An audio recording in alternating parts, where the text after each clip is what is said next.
MCR Pure Cotton Club, formals and casual shirts. 7 Screen Studios தயாரிப்பில் விக்ரம் பிரபு நடிப்பில் சிறை திரையரங்குகளில் வெற்றி நடை போடுகிறது. No compromise. உங்க சைடுலயும் எங்க சைடுலயும். It's a GT promise. GT Holidays, South India's #1 travel brand.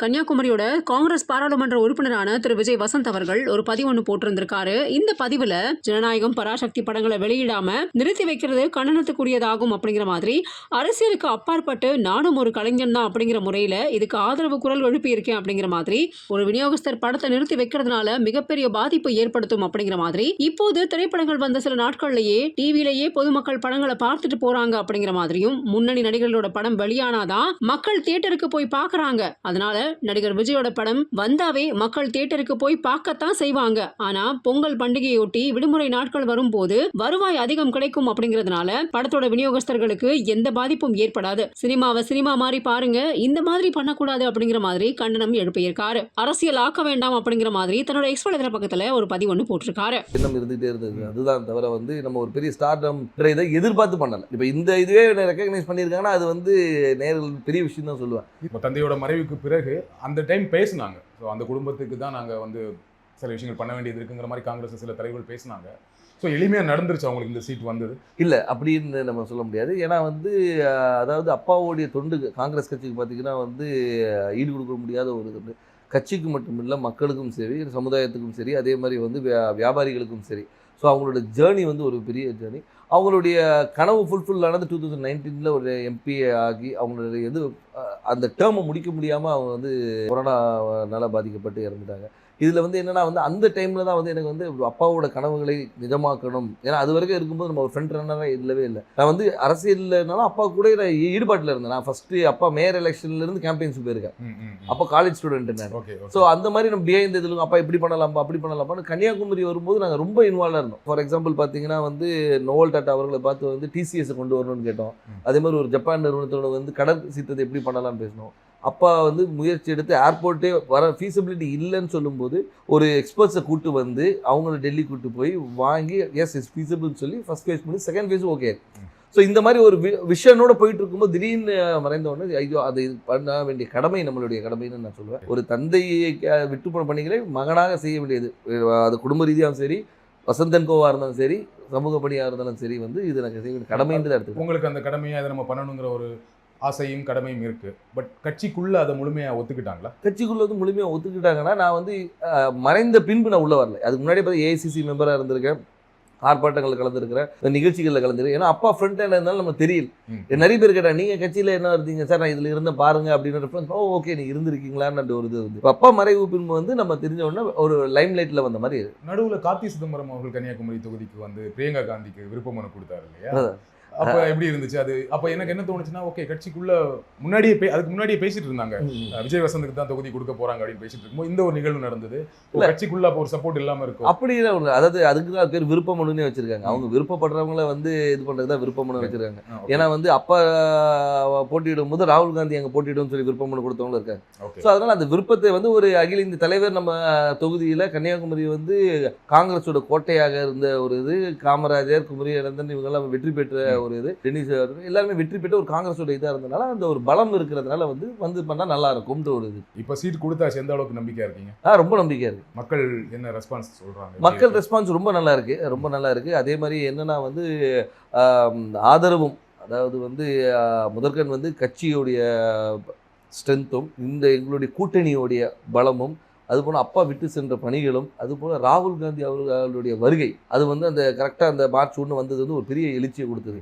எங்கள் தொண்டர்கள் மத்தியிலும் சரி, பொதுமக்கள் மத்தியிலும் ஓகே நம்ம ஊர் வந்திருக்காங்க, அவர் பண்ண அதாவது ஒரு தலைவராக வராமல் ஒரு தொண்டனாகவும் சராசரி மனிதனாக வந்தார். இப்போ நீங்கள் எல்லா தலைவரும் வராங்க, மீட்டிங் போடுறாங்க. அப்படி இல்லாமல் ரோட்டில் ஒரு டீ கடையில் நின்று ஒரு பையனை கூப்பிட்டு பேசி அவங்ககிட்ட ரன்னிங் இன்ட்ரெஸ்ட் இல்லைன்னா ஷூஸ் இருக்கா இல்லைன்னா ஷூஸ் வாங்கி கொடுத்து அனுப்புகிறேன். ஸோ இந்த மாதிரி ஒரு பர்சனல் கனெக்ட், திடீர்னு போய்ட்டு ஸ்கூலில் போய் தண்டனை எடுக்கிறாரு, இன்ட்ராக்ட் பண்ணுற ஸ்டூடெண்ட்ஸோட. அதே மாதிரி பார்த்தா இதுக்கு முந்தின இதில் பார்த்தா நெசவாளிகளும் சரி, விவசாயிகள் இன்ட்ராக்ஷன், மீனவர், அந்த மாதிரி எல்லாரோட கனெக்ட் பண்ணும்போது நம்மளோட ஒருத்தர் அவர் அப்படின்ற ஒரு அஃபினிட்டி வருது. அது போக மட்டும் இல்லாமல் இப்போ ஆளுகின்ற பிஜேபி அரசு மீது உள்ள எதிர்ப்பும் அதிருப்தியும் கூட ஒரு பெரிய பலமாக இருக்கும். கன்னியாகுமரியில் பிஜேபிக்கு கொஞ்சம் ஸ்ட்ராங் இல்லையா? பொன்னார் அவர்கள் ரொம்ப ஸ்ட்ராங்கான கேண்டிடேட் தான் இல்லையா? அதை மறக்க முடியாது. கண்டிப்பாக அதை நம்ம மறுக்க முடியாது. நம்ம வந்து அதாவது பிஜேபி தரப்பில் திரு பொன் ராதாகிருஷ்ணன் அவர்கள் வந்து ஒரு 2 முறை எம்பியாக இருந்தவர் தான், ஒரு பெரிய வேட்பாளர் தான். ஆனாலும் எங்களுடைய கூட்டணி, அதாவது எங்கள் திமுக சார்ந்த கூட்டணி வந்து மிக பலமான கூட்டணி சொல்லலாம். அது வந்து திமுக மட்டும் இல்லாமல் எங்களை சார்ந்து இருந்த மதிமுக, அதுக்கு ஒரு விடுதலை சிறுத்தைகள், அதுக்கு ஒரு முஸ்லீம் லீக், அதுக்கப்புறம் மனிதநேய மக்கள் கட்சி, இது எல்லாமே பார்த்திங்கன்னா வந்து எங்களுடைய ஒவ்வொரு பேஸையும் கவர் பண்ணுது. அதாவது ஒரு முஸ்லீம்ஸ் கவர் பண்ணுது, திமுகவோட ஸ்ட்ராங் ஹோல்டு, மதிமுகவோட ஸ்ட்ராங் ஹோல்டு, அந்த மாதிரி வந்து எல்லா பாக்கெட்டும் கவர் பண்ணி எங்களோட ஸ்ட்ரென்த்தை வந்து நான் இன்னும் மொபிலைஸ் பண்ணி வச்சுருக்கோம். ஸோ இப்போ பார்த்தீங்கன்னா வந்து இது வந்து எங்களுடைய ஷோர் ஷாட் விக்ட்ரின்னு சொல்லலாம். ஸோ உங்கள் கூட்டணியோட ரொம்ப ஸ்ட்ராங்காக இருக்குது, அந்த கூட்டணியை ஒரு பெரிய வெற்றி தேடித்தரும்னு சொல்கிறீங்க.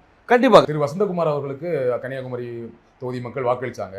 ஏன் விஜய் வசந்த் அவர்களுக்கு வாக்களிக்கணும்? ஏன் உங்களுக்கு வாக்களிக்கணும்?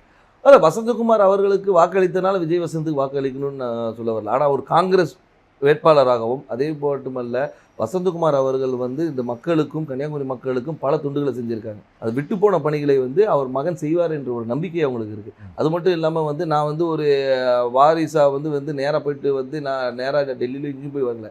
அடுத்த நாளே மக்களை சந்தித்தேன், மக்களோட இருந்தேன், எல்லா நிகழ்ச்சிகளை கலந்து கொண்டு எல்லாரோட நிறை குறைகளை கேட்டுட்ருக்கோம், மக்களாக இருந்தோம். அது ஏன்னா எடுத்தவொன்னே அக்செப்ட் பண்ணிக்க மாட்டாங்க. கேட்குற கேள்விக்கு நான் சொல்கிறேன், அதை அக்செப்ட் பண்ண வைக்கிறதுக்கு நான் ஒர்க் பண்ணேன். ஸோ அதனால் வந்து அப்பாவுடைய இடத்தை வந்து மகன் வந்து நிரப்பார் என்ற நம்பிக்கையை அவங்களுக்கு கொடுத்தேன். அந்த நம்பிக்கையை வந்து எல்லார் மேலேயும் பெருசாகவே இருக்குது. அதனால் வெற்றி வாய்ப்பு ரொம்ப நல்லா இருக்குது. குமரி மாவட்டத்தில் வரீங்க, ரொம்ப படித்த மாவட்டம், ஆனால் அங்கே நிறைய பிரச்சனைகளும் இருக்குது. அதை கரெக்டாக ஐடென்டிஃபை பண்ணியிருக்கீங்களா? என்னென்ன திட்டங்கள் வச்சுருக்கீங்க? கண்டிப்பாக. அதாவது வந்து நீங்கள் கன்னியாகுமரியை பொறுத்த வரைக்கும் பார்த்தீங்கன்னா வந்து இந்த மிக்ஸ் ஆஃப் ஆல்னு சொல்லலாம். அதாவது கடல் இருக்குது, மலை இருக்குது, எல்லாமே இருக்குது. அதனால் வந்து மக்களுடைய தேவைகளும் அவங்களுடைய இதுவும் நிறைய வேறுபாடுகள் இருக்குது. ஒரு பாக்கெட்டையும் நாங்கள் அனலைஸ் பண்ணி வச்சுருக்கோம். அதாவது இந்த மக்களுக்கு இது தேவை, இவங்களுக்கு இது தேவையில்லைன்ற அளவுக்கு அனலைஸ் பண்ணி வச்சுருக்கோம். மக்களுக்கு விரோதமான எந்த ஒரு சட்டத்தையும் கொண்டு வரக்கூடாது என்ற ஒரு முடிவும், மக்களுக்கு எப்போவுமே நன்மை கொடுக்கணுன்ற ஒரு சட்டத்தை கொண்டு வரணும். அவங்கள மக்களுடைய வாழ்வாதாரத்தை உயர்த்துகிற அளவுக்கு என்ன செய்யணுமோ அந்த திட்டங்களை கொண்டு வந்து. எனக்கு தெரிஞ்ச வரைக்கும் குமரி மாவட்டத்தில் வாழ்வாதாரம் ஓரளவுக்கு நல்ல வாழ்வாதாரம் இருக்கும். எல்லாமே படித்தவங்களாக இருப்பாங்க, வேலையில் இருப்பாங்க. ஆனால் என்னென்னா அங்கே என்ன வேலை கிடைக்குன்னா, ஒன்று படித்து முடித்தா டீச்சர், பெண்களாக இருந்தால் நர்ஸு, அப்படி இல்லைன்னா இப்போ ஒரு சமீப 10 வருடங்களாக சாஃப்ட்வேர் இன்ஜினியர் நிறைய பேர் வந்து சென்னையில் வேலை பார்க்குறாங்க, ஃபாரின் போவாங்க, கப்பல் போவாங்க, இந்த மாதிரி வேலை செய்வாங்களே தவிர மாவட்டத்துக்குள்ள வேற என்ன வேலை வாய்ப்புனா எதுவுமே பெருசாக கிடையாது. ஃபேக்ட்ரிஸ் கிடையாது, சாஃப்ட்வேர் கம்பெனிஸ் கிடையாது. அப்போ அதற்கான திட்டங்கள் என்ன? அதற்கான திட்டங்கள் நிறைய கொண்டு வர திட்டங்கள் நிறைய இருக்குது. ஏன்னு சொல்லிங்கன்னா வந்து நீங்கள் சொல்கிற ரிக்குவயர்மெண்ட்ஸ் மட்டும் பார்த்தீங்கன்னா வக்கீல்களும் நிறைய இருக்குது, டாக்டர்ஸ் நிறைய இருக்கிறாங்க. நீங்கள் சொன்ன அது நர்ஸ் டாக்டர்ஸ். அது மட்டும் இல்லாமல் வந்து லிட்ரஸி ரேட் அதிகம் இருக்கிறதுனால வந்து இவங்க பல இடங்களில் ஸ்ப்ரெட் பண்ணியிருக்கிறாங்க. ஸோ அது மாதிரி தொழிற்சாலைகளை கொண்டு வரது வந்து ஒரு சில பாக்கெட்டில் கொண்டு வரலாம். நீங்கள் பார்த்தீங்கன்னா நீங்கள் தொழிற்சாலைகள் வந்து ஒரு இடத்துல கூட, அதே மாதிரி கடற்புற கதை வந்து டெவலப் பண்ணுறது என்னென்ன கொண்டு வரணும். ஸோ தொழிற்சாலையை கொண்டு வரது. அதனால வந்து ஒவ்வொரு ஊர் இப்போ பார்த்தீங்கன்னா ரப்பர் ஃபேக்ட்ரி இருக்காங்க, ரப்பர் ஃபேக்ட்ரியை வந்து நம்ம டெவலப் பண்ணலாம். ஸோ வந்து அது மாதிரி தொழிற்சாலை நிறைய இருக்குது. அதே மாதிரி வேலைவாய்ப்பு திட்டங்களும் நிறைய கொண்டு வரலாம். நம்ம என்னென்னா நம்ம மக்கள் என்னென்னா இங்கே இருக்கிற மக்கள் எல்லாமே பாதி பேர் வெளியே தான் இருக்கிறாங்க. இப்போ இந்த கொரோனால தான் நமக்கு தெரிஞ்சு பாதி பேர் ஊரில் இருக்கும். இவ்வளோ பேர் வந்து நம்ம ஊரை சார்ந்தவங்க இந்த தமிழ்நாடு முழுக்க இருக்காங்கன்னு தெரியும். MCR Pure Cotton Club, formals and casual shirts. 7 Screen Studios தயாரிப்பில் விக்ரம் பிரபு நடிப்பில் சிறை திரையரங்குகளில் வெற்றி நடை போடுகிறது. No compromise. உங்க சைடுலயும் எங்க சைடுலயும். It's a GT promise. GT Holidays, South India's #1 travel brand.